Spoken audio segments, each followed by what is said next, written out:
Shalom saudara, selamat pagi. Kita ketemu kembali pagi dalam Morning Devotion. Selamat pagi saudara-saudara, apa kabar? Kita akan baca firman Tuhan dari 1 Tesalonika pasal yang kelima ayat 1-11.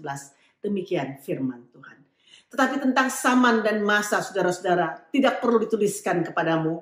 Karena kamu sendiri tahu benar-benar bahwa hari Tuhan datang seperti pencuri pada malam. Apabila mereka mengatakan semuanya damai dan aman, maka tiba-tiba mereka ditimpa oleh kebinasaan. Seperti seorang perempuan yang hamil ditimpa oleh sakit bersalin. Mereka pasti tidak akan luput. Tetapi kamu saudara-saudara, kamu tidak hidup di dalam kegelapan. Sehingga hari itu tiba-tiba mendatangi kamu seperti pencuri. Karena kamu semua adalah anak-anak terang dan anak-anak siang. Kita bukanlah orang-orang malam atau orang-orang kegelapan. Sebab itu baiklah jangan kita tidur seperti orang-orang lain. Tetapi berjaga-jaga dan sadar. Sebab mereka yang tidur waktu malam. Dan yang mereka yang mabuk waktu malam. Tetapi kita yang adalah orang-orang siang. Baiklah kita sadar, berbaju sirahkan iman dan kasih, dan berketopongkan pengharapan keselamatan.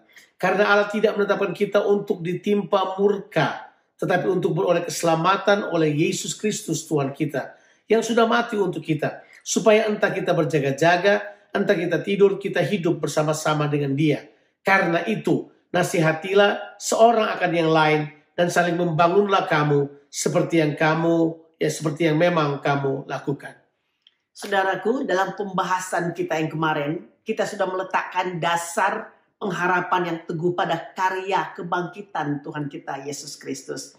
Karena Yesus bangkit, kita pun akan dibangkitkan juga bersama-sama dengan Dia. Haleluya. Saudaraku, kita juga menetapkan platform atau landasan bahwa kedatangan Tuhan Yesus yang kedua kali menjadi berita penghiburan yang akan mendorong orang percaya untuk hidup dalam kekudusan, juga dalam kasih persaudaraan, serta hidup dalam memanifestasikan tanggung jawab pribadi untuk hidup dalam kualitas Tuhan. Saudaraku, dalam pembacaan kita pada hari ini, Paulus mau mengatakan bahwa kedatangan Tuhan atau yang disebut juga dengan hari Tuhan tidaklah mengagetkan orang-orang percaya. Kenapa saudara? Karena orang percaya hidup berjaga-jaga. Nah, kata berjaga-jaga ini adalah kata yang sering Yesus katakan kepada murid-muridnya sementara dia berjalan dengan mereka. Mungkin ayat yang paling jelas untuk yang mengatakan hal ini adalah Injil Lukas pasalnya yang ke-21 ayat yang ke-34 sampai ayat yang ke-36. Dia kata berjaga-jagalah dan berdoalah. Berjaga-jaga sebenarnya punya arti dalam bahasa aslinya itu, artinya itu sebenarnya adalah siuman, tidak tertidur, sadar, siaga. Diterjemahkan berjaga-jaga dalam bahasa Indonesia.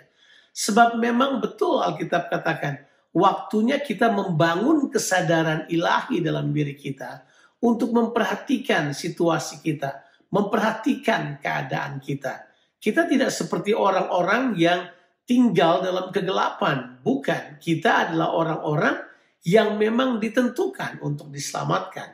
Makanya Tuhan berkata buat kita begini, kita perlu berjaga-jaga dan berdoa. Dua kata ini Yesus katakan buat kita, supaya kita kemudian tidak gampang jatuh dalam berbagai-bagai pencobaan. Tuhan berkata, mari berjaga-jaga, sadarlah dan siumanlah. Amin.